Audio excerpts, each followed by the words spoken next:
2023. Oh baby, 2023 is about to be a banger, I tell you. Now there's a few titles that are coming out this year that I'm really excited for, some more than others, but overall the titles that are coming out this year are pretty exciting, to be honest. Overall, I just want to talk about what titles, what games I'm excited for, some games I'm interested in, and some games I'm a little worried for. But overall, I just want to talk about stuff that I'm really excited for coming in 2023. These first few titles that I'm talking about are the titles that I'm most excited for. Then the other titles I'm gonna talk about later on. Just these titles are pretty much which I'm looking very forward to this year. Let's get into it. Final Fantasy 16. Ooh, Final Fantasy 16.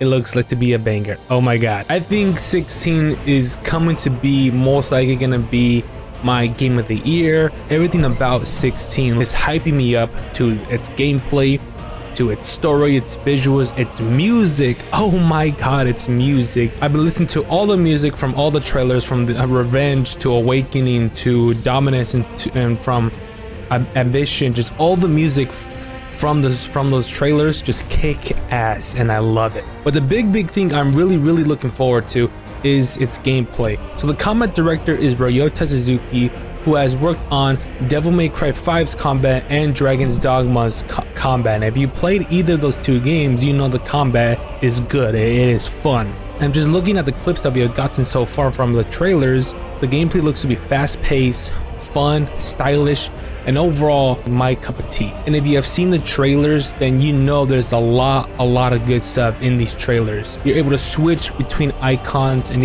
all these icons have different abilities. We have a grapple and we have a goddamn judgment cut. Come on, how are you not excited for this game? I'm excited for this game. But the one thing I'm waiting to see is just seeing a full-on raw gameplay from Final Fantasy 16. I just want to see a full-on 15-minute gameplay of just seeing how the game plays, seeing the mechanics, how it works, because we only seen clips of gameplay here and there.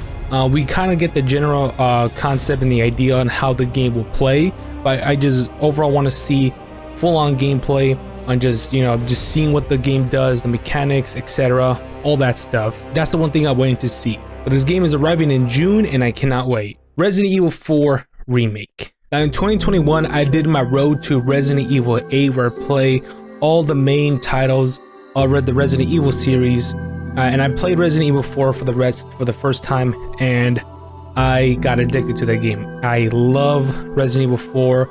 I fell in love with it. One of the reasons why I wanted to play it was not just because of my road to Resident Evil 8, but also because Devil May Cry was originally going to be Resident Evil 4. But being how different it was, it became its own thing. That's kind of one of the reasons why I want to play Resident Evil 4. And overall, I just did enjoy this game a lot. It's action horror, mainly action game, but overall it's a really fun game. But the one thing they are doing with this remake, if I'm correct, it's a reimagine of Resident Evil 4. So it's gonna take on a more horror direction, which I expected. But the one thing that excites me is that the team that is behind Resident Evil 4 Remake is the same team that made Resident Evil 2 Remake, so we know we're in good hands, because we all know how Resident Evil 3 Remake was. So I'm confident that RE4 Remake will be good, and its main focus will be survivor horror. So I'm pretty sure they're still gonna keep some nice cool stuff from the Resident Evil 4 games, because there's a lot of cool stuff that I do love in Resident Evil 4, but might not make it into the remake. We'll just have to wait and see. But Resident Evil 4 Remake is a game I'm really looking forward to. Street Fighter 6. In the past few years, Capcom has been kicking ass with Devil May Cry, Resident Evil, and Monster Hunter. The only thing that's missing to officially say Capcom is back, it's in their fighting game department. Street Fighter 5 at launch was not good. It was a terrible launch, barely any content at all. But at the end of Street Fighter 5's life cycle, it's actually a pretty good game with a lot of characters, some pretty good content in the game, and overall a good fighting game. But with Street Fighter 6, it looks like they are learning from their mistakes. From the trailers that we have seen, it seems they're putting a lot of content to the single player story, which is good. They want to bring in more casual players to played the game. It looks the campaign looks to be really fun, and I have played the games, the first beta and the second beta, and the game feels great. The rollback feels nice. The visuals in Street Fighter 6, because they are using the RE engine, going for a more realistic realistic design, but still keeping the Street Fighter look. And the RE engine looks nice. The visuals look nice, and the characters look nice. Very nice. Very nice. But overall, Street Fighter 6 looks to be a very fun game. And what's cool is that it's literally releasing on the beginning of June, and then at the end of June is 16. So in June, we're gonna be eating good. Spider-Man 2. So Insomniac has confirmed that they are planning to release Spider-Man 2 this year, most likely around fall, around September or so, because I'm pretty sure that's when the first Spider-Man game came out. And I loved Spider-Man. Spider-Man was such a fun game. Insomniac did great with Spider-Man. And one thing I'm looking forward to is, since we have two Spider-Men, right? We have Peter Parker and we have Miles Morales. So I'm pretty sure we're able to switch between these two characters. And the one thing that's really cool, I'm really excited to see, is Venom. They are introducing Venom into the story, and I wonder how it's gonna play. I wonder if Peter Parker will be able to switch between the black suit and the red suit, kind of like the Web of Shadows game.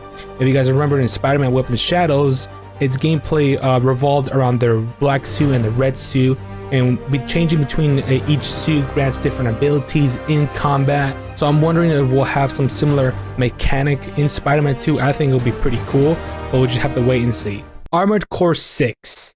Now, I have never played any of the old Armored Core games, but it's a From Software title. I already know it's going to be a banger. That's what I pretty much love about From Software now, because they kind of build this reputation of any game they release will be a banger. And the one thing I know when I'm getting into Armored Core is I'm not expecting Souls-like gameplay. I have seen footage from old Armored Core games. It is nothing like Souls related gameplay at all. So that's not what I'm expecting when I'm going into Armored Core, which is all right with me, to be honest. If it's just literally building your own mecha and fighting other mechas, I'm all in for it. That just sounds like a blast to me, to be honest. Those are the games that I'm most looking forward to, and I know will be bangers. So those are the games that I'm just really hyped for. Now, these other games coming up are games that I'm interested in, that I am most likely will get or won't get. It's just games that I'm just interested in and most likely will play. Dead Space Remake.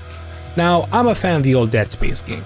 I think the original Dead Space is a masterpiece of a horror game. Great survival horror game. I think to this day it lives up. I still don't think that it deserves a remake. However, we got one, and it looks to be pretty cool, to be honest. I have not been following the Dead Space remake, at least all the trailers and all the information they've been giving out. All I just know is they're making a remake, and I think the original is a masterpiece. So I'm still gonna play it and see how it is, because it is coming out at the end of the week. So we'll see how it turns out. Atomic Heart. Now, I know nothing about this game.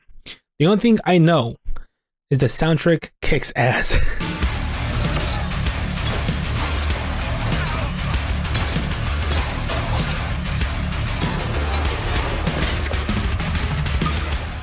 Mick Gordon is the composer for this game, and you know it's about to be a bang. That's one of the reasons why I'm excited for this game. The thing that caught my eye about this game was the music. The music sounds kick-ass, and overall it just looks to be a pretty fun, cool shooter type of game that just looks really interesting. It has the BioShock type of flavor, which looks pretty cool, and overall it just looks like a pretty fun game, to be honest. It could be good, it could be bad, but overall I'm just intrigued on the overall environment of this game. And just the music is just kind of what made me interested about this game. So hopefully it kicks ass. Stellar Blade. Now this is a new action RPG type of game. A game that I didn't expect to be revealed in a state of play videos. But overall the game looks to be a banger. I'm not sure if it's releasing this year, but it says the initial release date is in 2023. So We'll have to wait and see if the game actually does release. I like the setting of this game. It's set in a post-apocalyptic world, something similar to Nier Automata's world. Overall, the gameplay looks to be fast and stylish. You're basically a waifu kicking ass. So I'm excited for this game. I'm not sure if it's coming out this year, but hopefully it does. And hopefully we get another trailer for this game, because I do want to see more gameplay. Overall, it just looks pretty cool and fun. Hopefully we get to see more. Lies of P, aka Bloodborne 2. Since we're never going to get a Bloodborne 2 or a Bloodborne PC port or a remaster of any kind, so this is our best Bloodborne related type of game. The game looks cool, so it does resemble a lot of Bloodborne. Did not know this was a game. Did not know this was a game being made, but overall it's taking the Pinocchio story and just overall making it Souls-like and adding in cool, nice visuals, cool looking combat. So I'm excited, right? Literally the thing that caught my attention was Pinocchio and Souls-like. I'm sold. I am sold, and it looks Bloodborne-ish, so that's it. I'm all in for this. The reason I put it on this list and on my other list was because I'm not sure if it's coming out this year, as just like a Stellar Blade. It might release this year or not, but hopefully it does, because if it does, I'm hype. Hogwarts Legacy, I'm low-key kind of excited for Hogwarts. I'm ready to start my Hogwarts journey.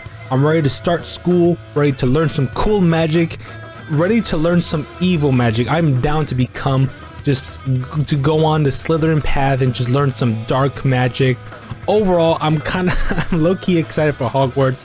I don't know if I haven't been really following Hogwarts at all with its development or anything like that.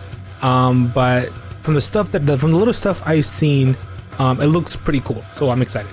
Wulong Fallen Dynasty, the same team from the Neo series. I love Neo 2. Neo 2 was one of my favorite games of 2020. Neo 2, great game, love it. They're coming out with another game called Wulong Fallen Dynasty. It's pretty much is another Neo game, but with more advanced mechanics here and there. But you know, that's pretty much all I need to say for me to get excited for this game.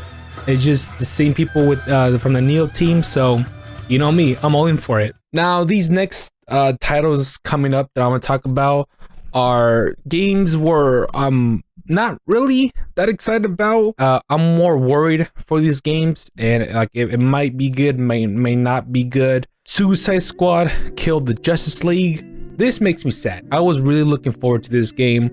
Me and my friend were excited to play this game. We were hoping to see raw gameplay, and we were expecting a 4-player co-op game where it's the Suicide Squad versus the Justice League, which will take down each member. But if you guys have seen the recent leak, then you know that it's in a little bit of trouble. Rocksteady decided to make this game a live service game with a battle pass.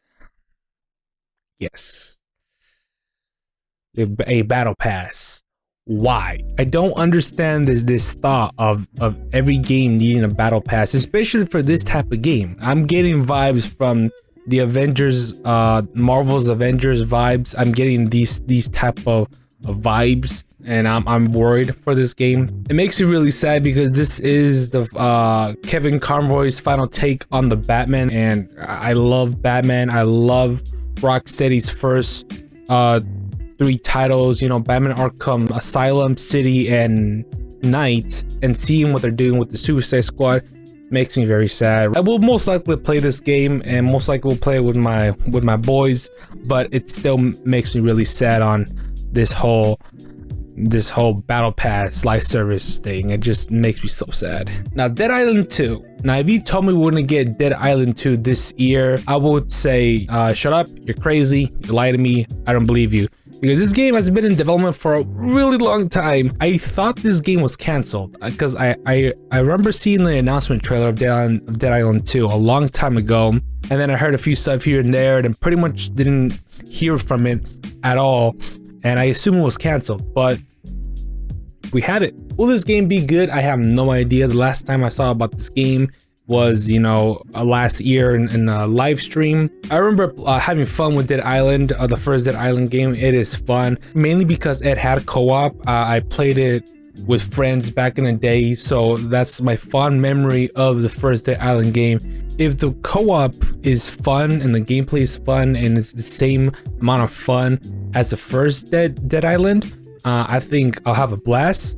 But I highly doubt that, to be honest. So we're just gonna have to wait to see how Dead Island 2 does. I hope it's good. Forspoken. I think Forspoken releases today. I believe so. Forspoken. I think Forspoken comes out today. I actually haven't checked the reviews at all. Forspoken did a little bit what the Callisto Protocol did. They didn't give out you know, people early review copies of the game so they can review it. They kind of got it on the day the game came out. So, and the game, you know, Callisto Protocol didn't really do so well, sadly, and it breaks my heart because it was one of the games I was looking forward to last year, and it really broke my heart. It really did. I don't think the game is terrible, right? But the reviews kind of told you, you know, how the game was gonna sell. We're kind of seeing the same thing with Forspoken. We're now getting reviews now here and there. But I have played the demo, and the game is cool, right? The concept of magic and stuff is pretty cool. However, I wasn't really kind of sold on it yet. I think the plot's gonna be dumb. I generally think the plot will be dumb, but I think I might play it just because I know the story will be dumb. But the whole concept of the whole magic thing seems pretty cool and interesting. It's just that I feel like I'm just gonna hate the main character like as we go through the journey of Forspoken.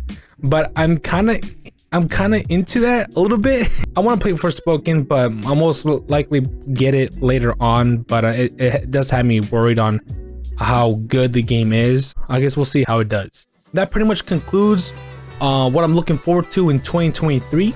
At least for you know, gaming titles, that's what I'm really looking forward to. The first list of games are games which I'm really hyped for, and I'm sold on them. Second list is I have my eye out for them. They're interesting, and I most likely will get them, and I'm interested to try. And the last list are just games which I'm really worried about, but we'll just have to wait and see and how they'll do. I was planning on releasing this video a little bit sooner, but you know me, I procrastinate. You know me. Yeah, appreciate y'all for watching, and I'll see you guys next time. Peace.